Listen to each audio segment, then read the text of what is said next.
Hello and welcome to the Ice Guys. This is the show that takes you into the world of the National Hockey League. Every game, every day, from a betting perspective. With pro sports handicappers, Ian Cameron, Alex B. Smith, and various guests from the world of hockey and sports betting. And now, here's your host, Ian Cameron.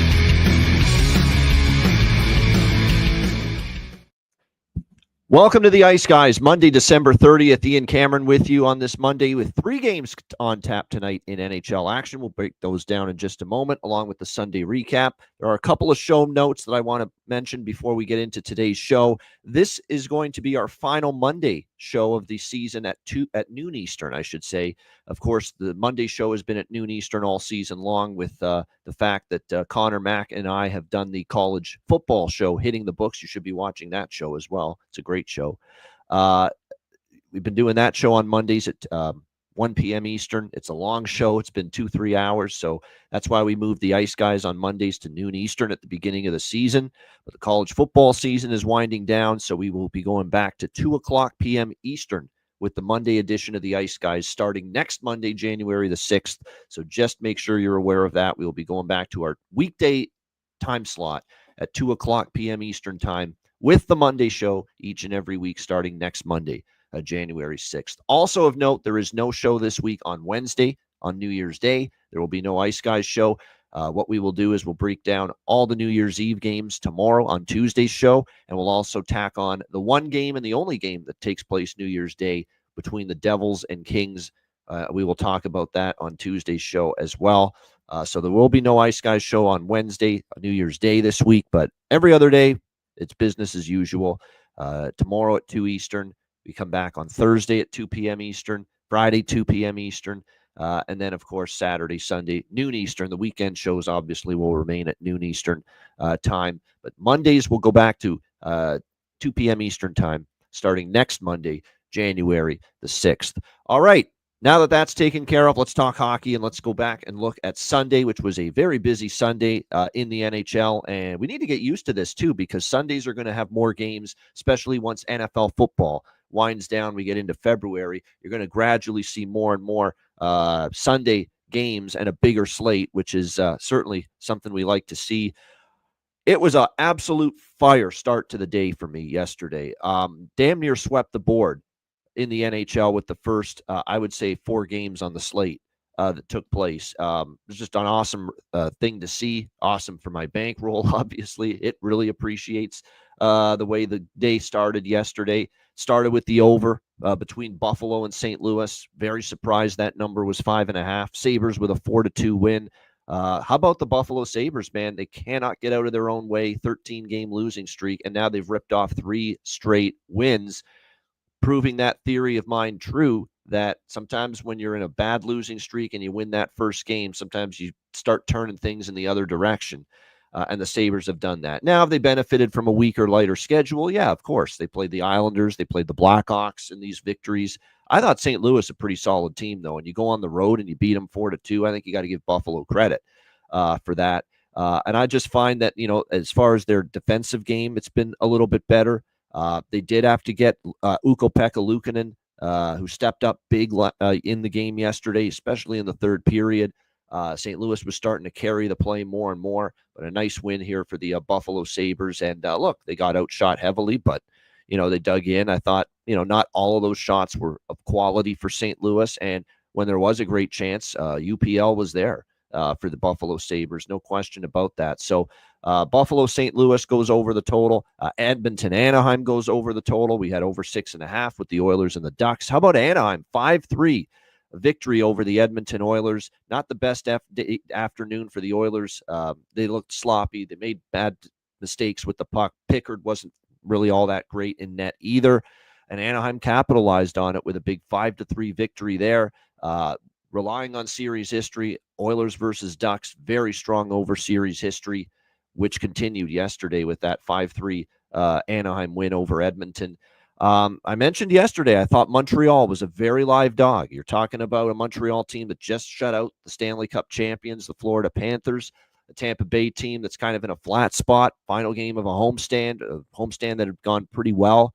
and you're going on the road to the West Coast after that game last night. Not the best spot in the world for the Lightning. Jonas Johansson, obviously, in net instead of Andre Vasilevsky is a big deal. And I just thought it was ripe for Montreal to be a very live dog, maybe get the win, and they sure did, 5-2 against Tampa Bay. And one of the craziest goal-scoring streaks in the NHL right now and in recent memory continues, because every game he's been like plus 800, to score a goal. Jake Evans, unbelievable run, scores again for the Montreal Canadiens. It's now 5 straight games for him with a goal, and they've all been in this crazy, plus 800 price range. So just unbelievable what they're getting from him down on the fourth line. Very solid performance all around from the Canadiens. In fact, more than solid. 37-23 were the shots. They were the better team. Montembeault was good when he was called upon. Really solid win here for the Montreal Canadiens. What a weekend for them down in Florida, shutting out the Panthers and then taking care of the Lightning 5-2. Just absolutely phenomenal 2-game stretch there in the FLA for this Montreal Canadiens team. The Detroit Red Wings, I felt it in my gut that they were going to play well yesterday. We took Detroit. That was another great call. Home underdog. They get the job done 4-2, and the team total goes over as well. I just felt with Washington on the back-to-back, Detroit with the chance now to finally meet with their head coach, Todd McClellan, get acclimated, have a full practice, a second practice with him, because basically they just threw him out there for the first time with the players, and then they had to play Toronto that same night. So it really was a very good spot, I thought, for Detroit, and they took care of business. A nice win for Detroit there, 4-2. It was great to see Patrick Kane produce. We know the struggles have been there for him lately. DeBrincat, who's been kind of hot and cold this year, he gets a couple of goals in the victory. Lucas Raymond continues to do Lucas Raymond things. He has certainly been someone that's been carrying this Red Wings team, offensively, even when they were struggling. He gets on the board again. Detroit with a nice 4-2 win there against the Washington Capitals. It was just almost a clean sweep to that point. Then we started to lose a few in the evening. It still wasn't that bad. I mean, we lost the over with the Islanders Penguins 3-2 Pittsburgh. I did grab Pittsburgh, though, slight dog in that game late once I found out who the goaltenders were. But the Penguins bounced back. Typical Islanders, right? You have a big win and you can't follow it up. Just like with the win against Toronto last weekend, then they get blown out by Buffalo 7-1. I mean, there's just zero consistency, zero reliability from one game to the next for the New York Islanders, and they showed it once again. Pittsburgh with a 3-2 win there. Ottawa, credit to them, 3-1 against Minnesota. Didn't really get involved much in this game. Wanted to see how Merrilainen played. He played well. I think we're at the point now where if I'm Travis Green and if I'm going to be without Linus Ullmark and I'm going to be without Anton Forsberg for more games moving forward, I think Merrilainen might be the guy I go with. He was certainly very solid. 1 goal against in 31 shots faced against Minnesota last night. Certainly looked better than Mads Søgaard did in the Winnipeg game. So credit to Levi Merrilainen. And then Philip Gustafsson, solid, gave his team a chance. But like I said, very, very impressive was Merrilainen. Good team defense again by the Ottawa Senators. 37-31 were the shots.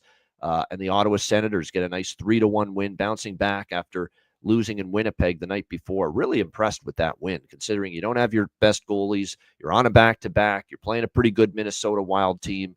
Was very impressed with Ottawa. And Ottawa's a bet on or pass team for me, even with these goalie issues. The work ethic every night from this team has been impressive. And, this run on the road for them, outside of the loss to Winnipeg and outside of the loss to Edmonton, in a tough spot, it's been very solid from the Sens, no doubt. Bounce back for Dallas, big time. 5-1 against Chicago last night. Unfortunately, I split these bets because I did go with the first period puck line on Dallas. That lost, but the team total over 3.5 did cash with Dallas. Just felt like, you got to show up here if you're Dallas. You had that bad home loss, a couple of bad home losses, Rangers, Toronto, blowing the lead 2-0 to Minnesota. In their last game and losing in overtime. It felt like it was ripe for the picking here. Use this Chicago team to bounce back. They sure did that. The bloom is off Soderblom right now for Chicago. He's kind of gone back downhill. And Ottinger, the much better. He needed a good game, Ottinger, and he finally delivered one for the Dallas Stars because he had been struggling a bit lately. So nice bounce back for Dallas, 5-1. Really dumb decision by Tyler Bertuzzi to lay that hit too. I mean, he's just lost his mind, I think, at that point, and he got 5 in a game for it. But the Dallas Stars end up getting a 5-1 win there against Chicago, much needed given some of the recent home losses they've had.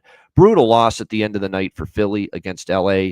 What can you say? Kolosov just, that's why I was on the Kings team total over 3 in that game. I didn't trust him. I still don't. And you see why. I mean, the Flyers, again, play well enough to win, hold a 4-3 lead going into the third period. But Andrei Kopitar says, that's enough of this. He was absolutely terrific. 2 goals, getting both goals in the third period for the LA Kings to turn a 4-3 deficit into a 5-4 win. I feel so bad for the Flyers because if you watch this team play, they're playing hard. They're scoring enough goals in a lot of games. And right now, they cannot get a save. We got to bring up that John Tortorella clip from when he was coaching, I believe, Tampa Bay at the time. Can I get a save? That's what he's looking for right now from somebody on this damn team. And right now, he is not delivering that, none of these goalies are at the moment for the Philadelphia Flyers. It unfortunately ruins what was a pretty good game for, I thought Forster played well.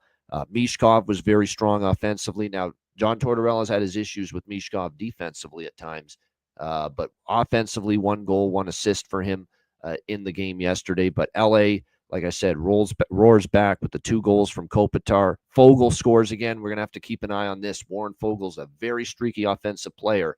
We had a bargain bin with him on Saturday against Edmonton, and he scored in that game, and he ends up finding the back of the net once again here last night, I should say, against the Flyers. So might have to keep looking towards some props involving Warren Foegele moving forward.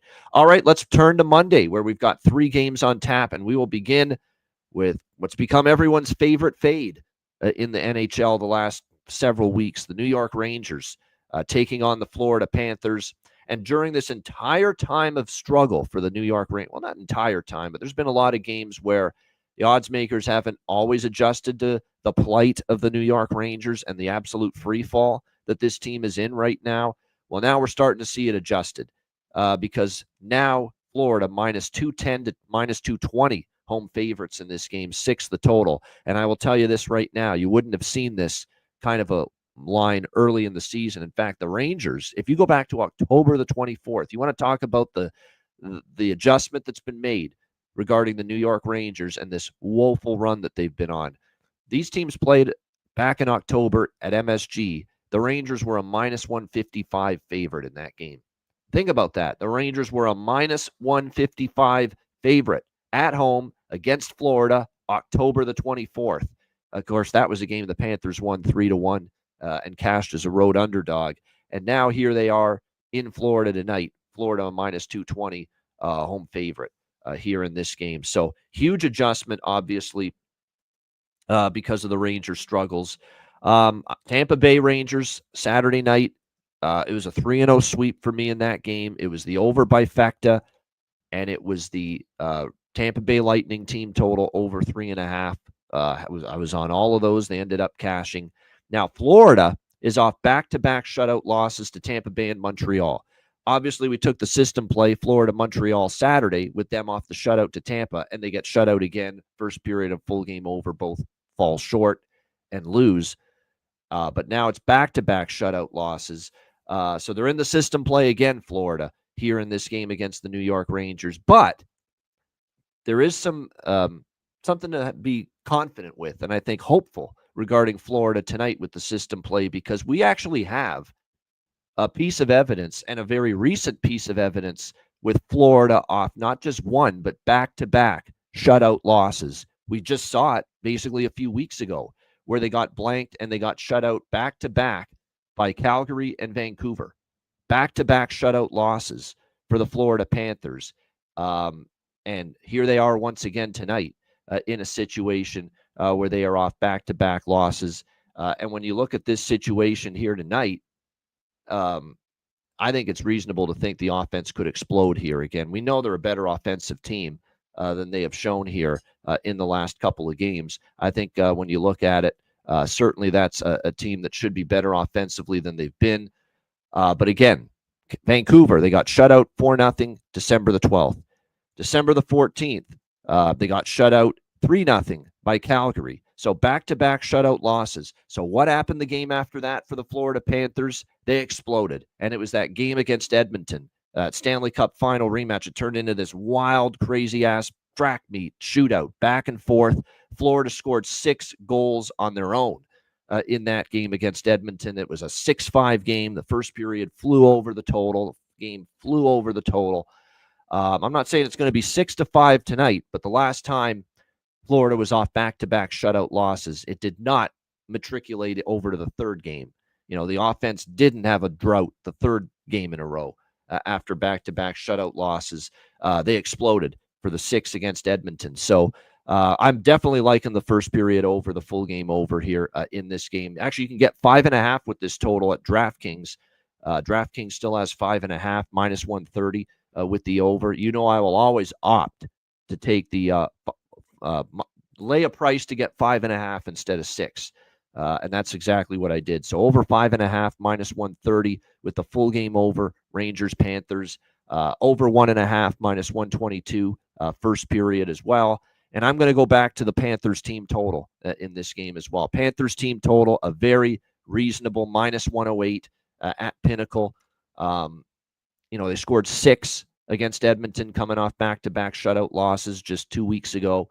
The Rangers can't keep the puck out of their net consistently. New Jersey scored 5 against them right before Christmas. 6 goals against when they faced Tampa Bay on Saturday night. 11 goals allowed in their last 2 games combined.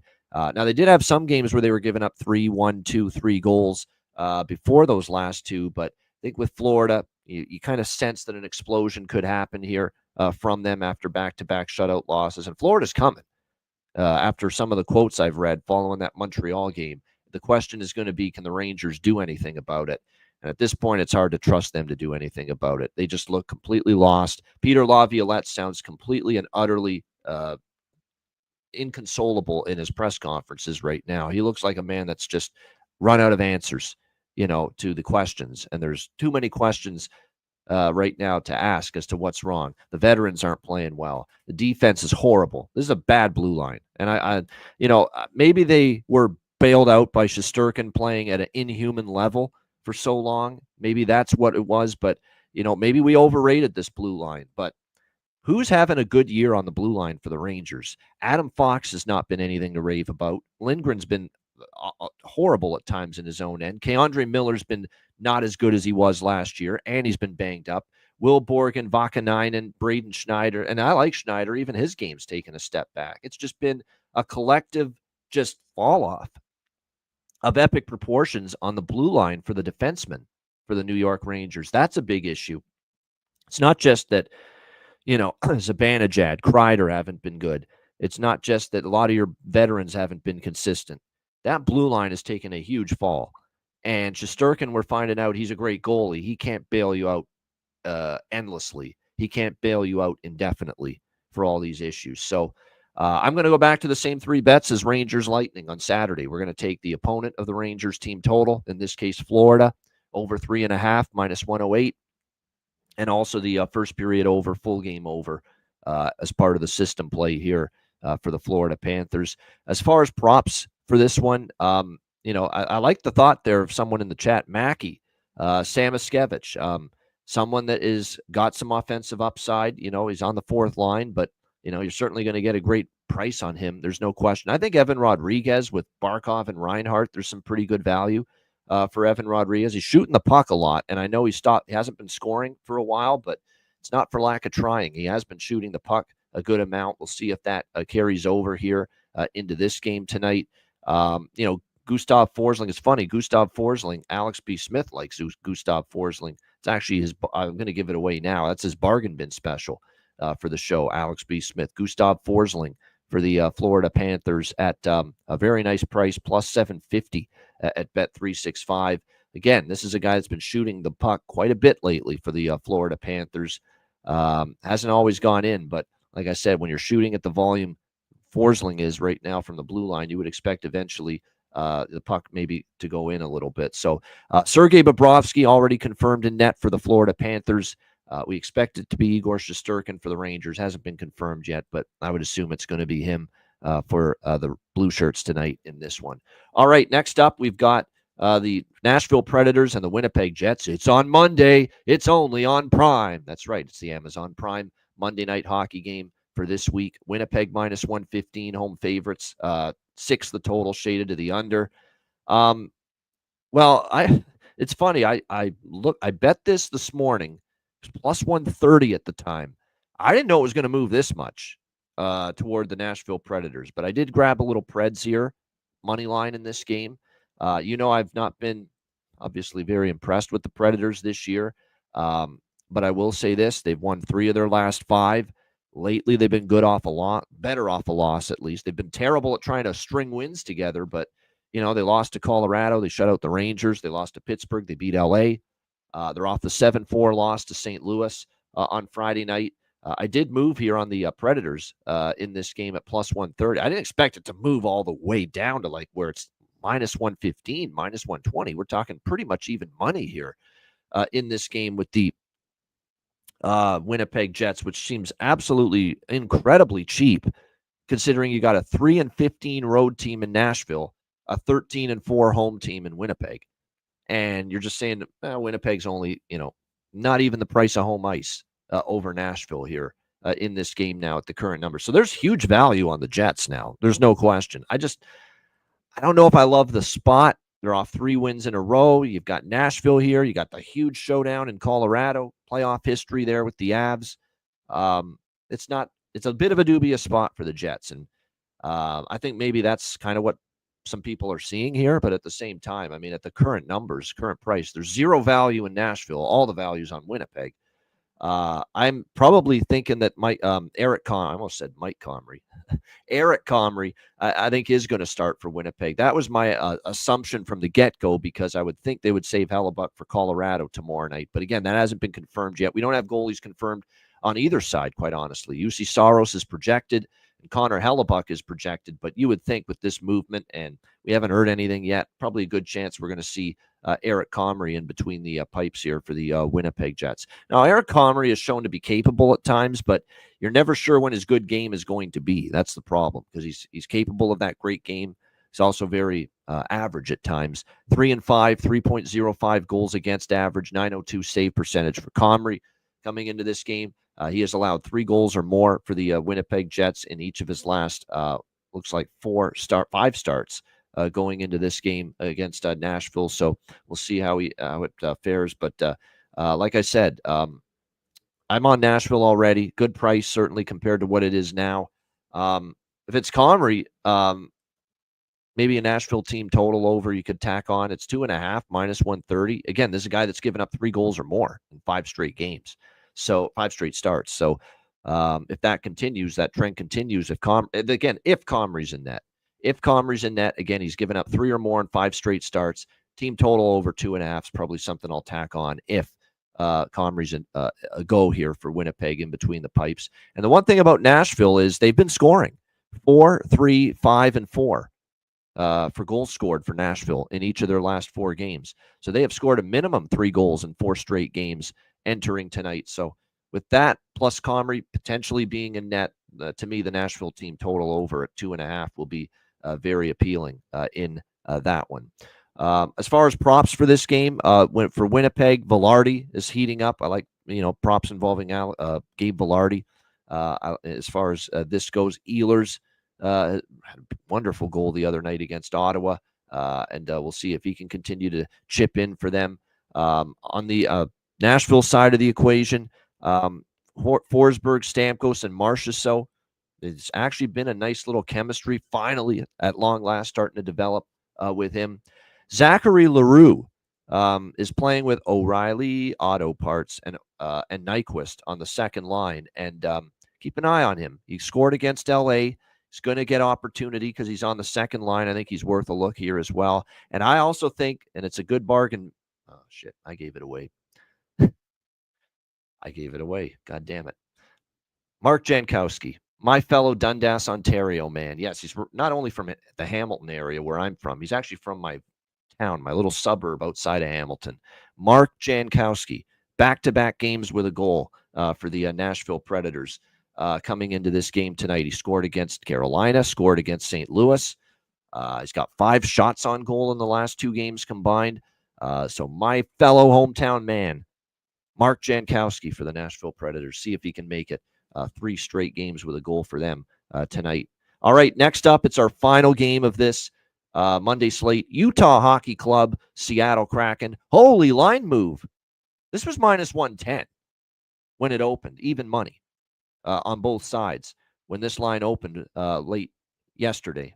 And then it moved slightly. Utah moved a little. It moved a little bit toward Utah. They became a slight road favorite, and it's been an avalanche of Utah money pouring in here, hand over fist, the last 3-4 hours, all the way up to minus 150 road favorites here in this game, and the total sitting at 6, pretty much across the board, shaded to the over. You look at it first of all. Is this a negative opinion on Seattle driving this move?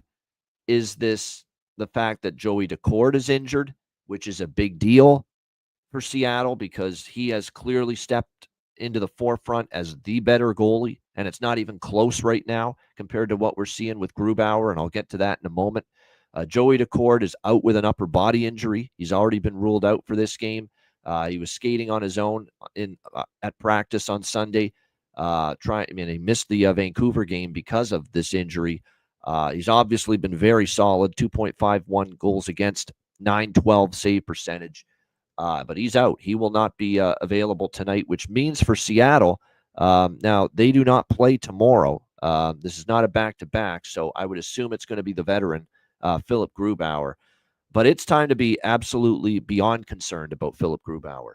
This guy this is about as bad as I've seen Philip Grubauer play since early in his career, maybe when he was a backup in Washington. Maybe you have to go all the way back to that. Actually, his first year in Seattle was not very good either.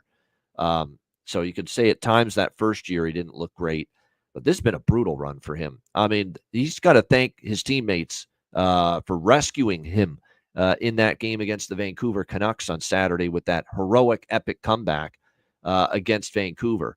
That 5-4 win, which was all, Seattle bailing him out with a bunch of goals late. Schwartz with the tying goal, Vince Dunn in overtime. What an incredible comeback that was for Seattle, a team that was struggling mightily, massive crisis of confidence. And it looked like, here we go again. We're about to lose now our 6th straight game, down 4-1 at one point to the Vancouver Canucks on Saturday.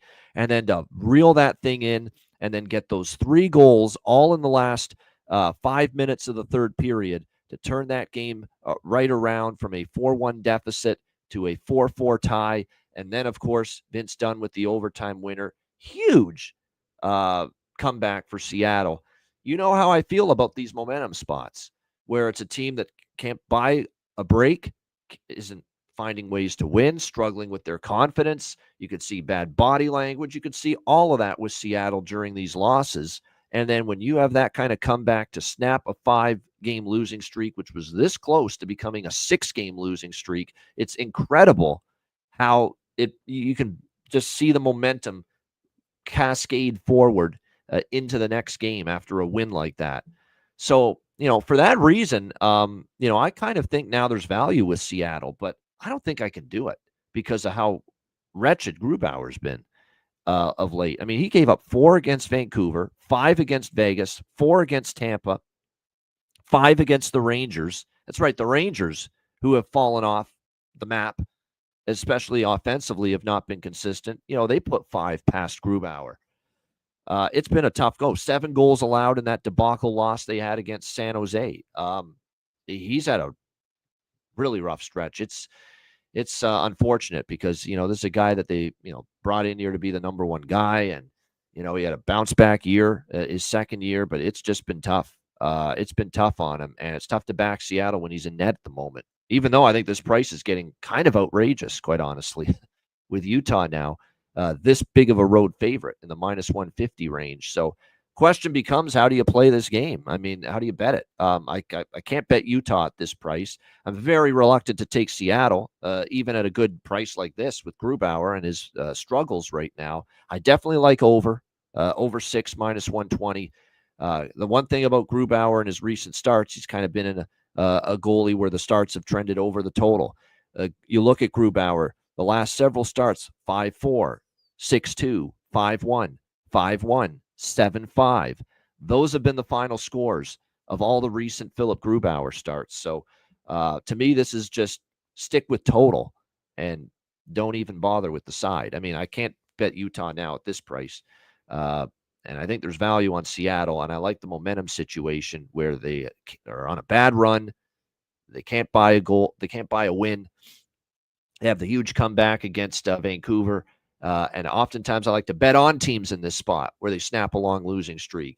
And it's momentum that carries into the next game. Look at Buffalo, as a perfect example of it. But to me, there's definitely value on Seattle. I'm just scared shitless right now to bet this team with Gruby in net. Grubauer is just he's got very little confidence going right now. And the one thing Utah can do with the likes of Gunther and Keller and Cooley, and you go on down the list, they can make you pay if your goalie is not up to snuff. So, like I said, I'm going to go over 6 minus 120. I like that quite a bit.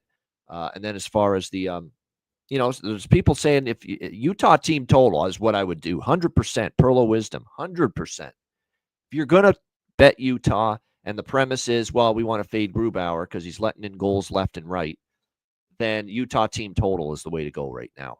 Not the minus 150. You've missed the boat if you're going to take Utah now at minus 150.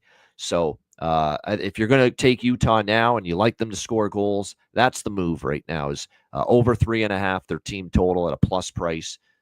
It's a very good price, by the way, plus 120, plus 125 even at some spots.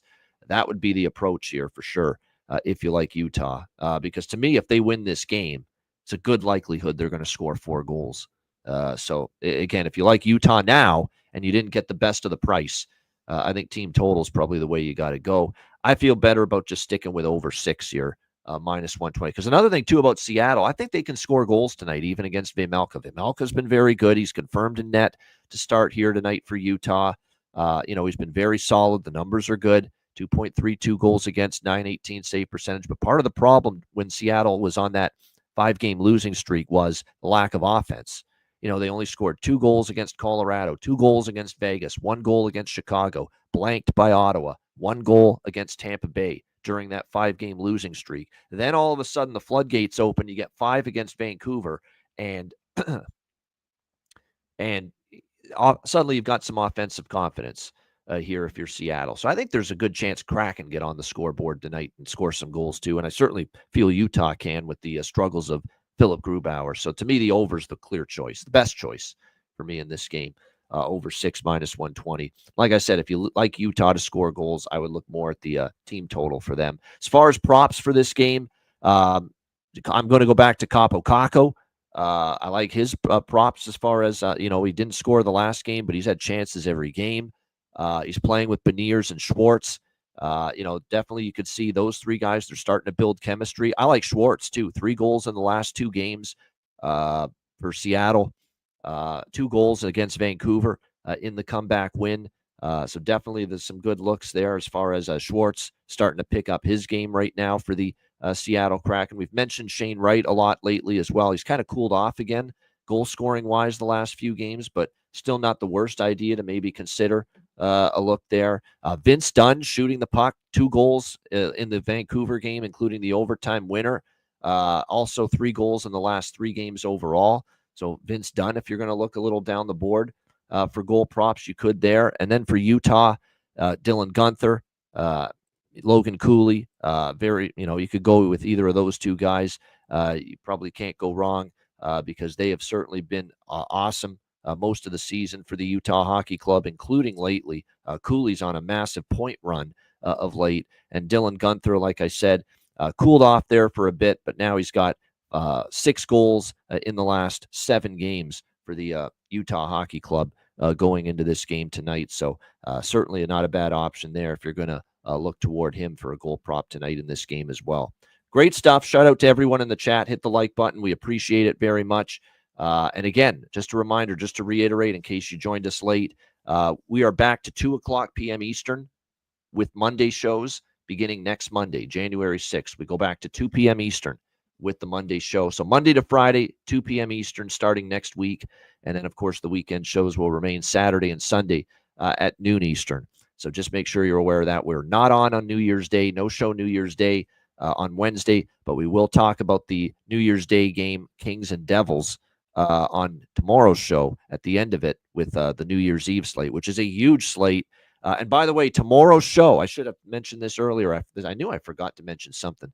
Tomorrow's show, the New Year's Eve show, is noon Eastern. Okay, it's a noon Eastern, 11 a.m. Central start time, 9 a.m. Pacific. We're starting the show at noon Eastern tomorrow because we do have 4-day games tomorrow, including a couple of real early games with Bruins, Capitals, and Islanders, Leafs. And then, of course, we've also got Winter Classic to tee up and talk about tomorrow. Wrigley Field in Chicago, Blues and Blackhawks. So a great card to talk about tomorrow on New Year's Eve, our final Ice Guys show of the calendar year. Looking forward to that. So, again, noon Eastern. Make sure you're aware that is the start time tomorrow for New Year's Eve, noon Eastern.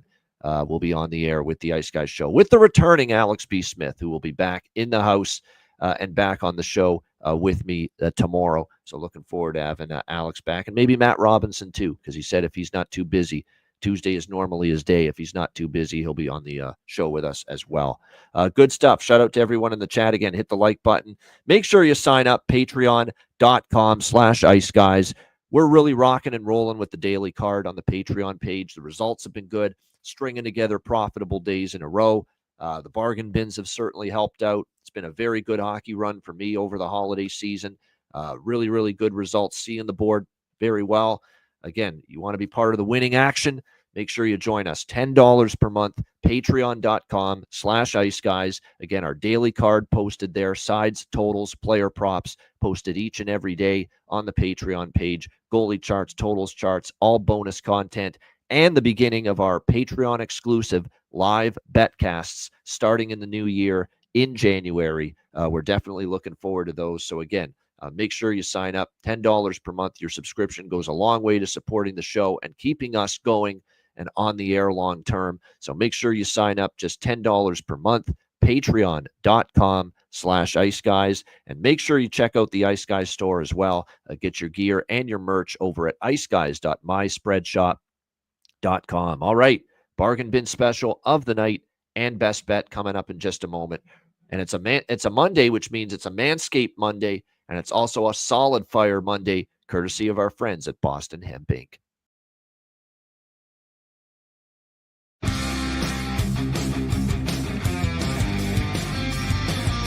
Support for the Ice Guys podcast is provided by Boston Hemp Incorporated, Manscaped, Power Play Sportsman, Raise Your Game, Tailgaters Social.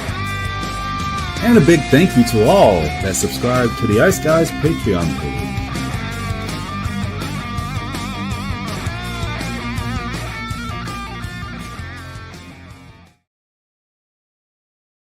This episode is brought to you by Manscaped, the global leader in men's lifestyle and grooming. Every man knows the unbeatable feeling of a fresh barbershop shave. What if I told you that you no longer have to wait weeks or months between appointments to experience it? Introducing Manscaped's newest innovation, the Chairman Pro Electric Foil Shaver, the game-changing tool that brings the luxury of a professional shave right into your home. Whether you're after that daily silky smooth finish or prefer to maintain a rugged 5 o'clock shadow, the Chairman Pro Electric Foil Shaver is your go-to for precision and style every time. Head over to manscaped.com and join the over 11 million men worldwide who trust Manscaped by using promo code ICEGUYS for 20% off and free shipping. What makes this Chairman Pro stand out?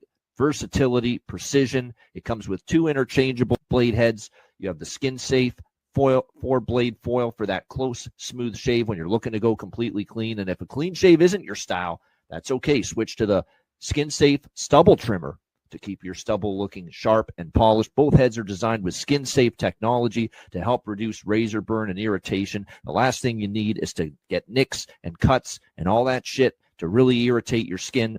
This will leave your skin feeling smooth and comfortable after every shave, reducing redness or discomfort. And a standout feature that truly differentiates the Chairman Pro is the Flex Adjust technology to give you that superior shave by allowing both blades and the pivoting head to seamlessly adapt to the unique contours of your face, and is gentle on the neck area to help you maintain great contact with your skin at every angle. If you want even more precision, there's a precision lock. When you lock it, the blade head sits firm so you can achieve a more precise shave.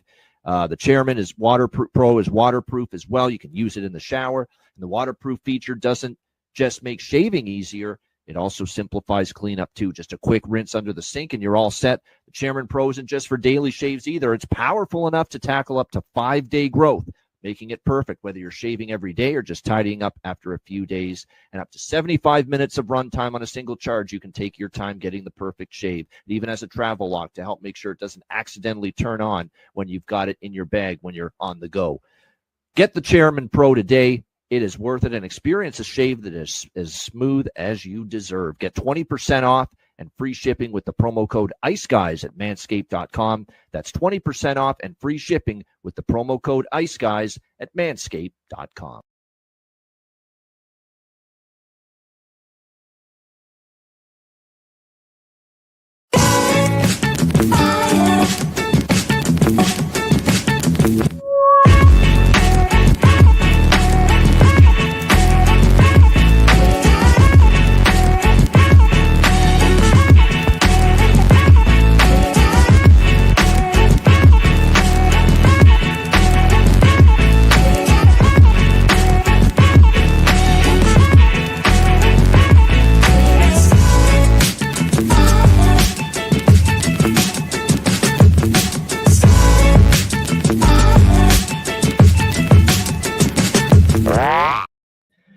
All right, shout out to all our great Ice Guys sponsors, including Boston Hemp Inc. Get 20% off all orders on the website using the promo code ICEGUYS at bostonhempinc.com. All right, bargain bin special of the night. 3 games on the slate, and I already gave it away. Tip my hand, goddammit. It's not a surprise anymore, but I mentioned it earlier. We're going to the Nashville Winnipeg game. We're going with my fellow man from Dundas, Ontario, right here, my beautiful little town. Mark Jankowski. Played his junior hockey here, actually. Dundas Blues, if I'm not mistaken. Plus 750, and now here he is in the NHL. Plus 750, Mark Jankowski. We're going for a big plus price with this one. Why not? Back-to-back games with a goal. Scored for Nashville against St. Louis. Scored for Nashville the game before that as well. Looking for his 3rd straight game with a goal. Getting opportunities. Noticeable on the ice. Getting chances.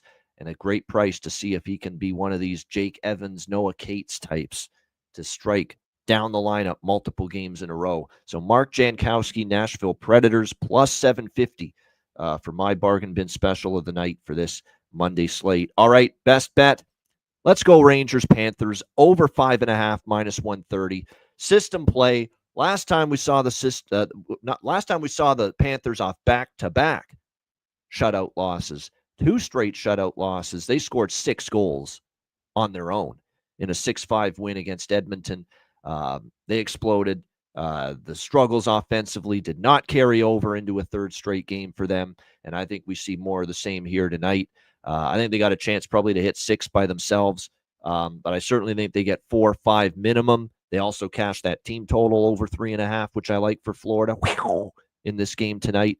But I like the full game over. Riding the system play. And again, the one time previously we saw Florida off back-to-back shutout losses. It was a 6-5 game against Edmonton. Goals galore. First period flew over the total. Full game flew over the total. So that is what we will go with for best bet for this Monday. New York Rangers, Florida Panthers, over 5.5, minus 130. That is going to be my best bet here for this Monday NHL slate. All right, shout out to everyone in the chat. Hit the like button. We appreciate it very much. And another great show in the books. Tomorrow's going to be a great show. Alex is back alongside. Matt Robinson might be in the house as well. And we've got a huge card in the NHL to tee up for New Year's Eve, including, of course, the Winter Classic, St. Louis, Chicago at Wrigley Field. So a great card tomorrow. Looking forward to talking about it tomorrow on Tuesday on the Ice Guys show, our finale for 2024. A reminder, the Ice Guys is live 7 days a week. Back to Monday to Friday, 2 p.m. Eastern next week, Saturday, Sunday, noon Eastern. If you can't watch the show live, download the Ice Guys podcast in audio form on all major podcast platforms: Google Podcasts, Apple Podcasts, Spotify, Stitcher, iHeartRadio, Amazon Music, and more. Download the Ice Guys podcast when you can't watch the show live. I'm Ian Cameron. Have a great Monday night. Enjoy the games and good luck.